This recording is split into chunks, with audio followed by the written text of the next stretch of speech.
প্রিয় দর্শক শ্রোতা, আসসালামু আলাইকুম। আমি মুস্তাফা আমিনুল হক আপনাদের শুভেচ্ছা জানাচ্ছি। জুলাই একটা ইতিহাস বদলে দেয়া মাসের নাম। জুলাই এবং আগস্ট পৃথিবীর বুকে প্রমাণ করে দিয়েছে যারা স্বৈরাচার, অত্যাচারী, নির্যাতনকারী, যারা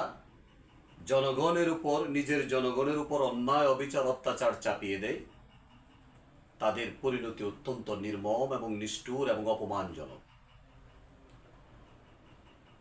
সারা পৃথিবীতে যারাই জনগণের উপর অত্যাচার করেছে, জনগণ বিদ্রোহ করেছে, এর প্রমাণ ভুরি ভুরি। পৃথিবীর বহু স্বৈর শাসক, প্রতাপশালী শাসকরা জনগণের বিদ্রোহের কারণে পালাতে বাধ্য হয়েছে।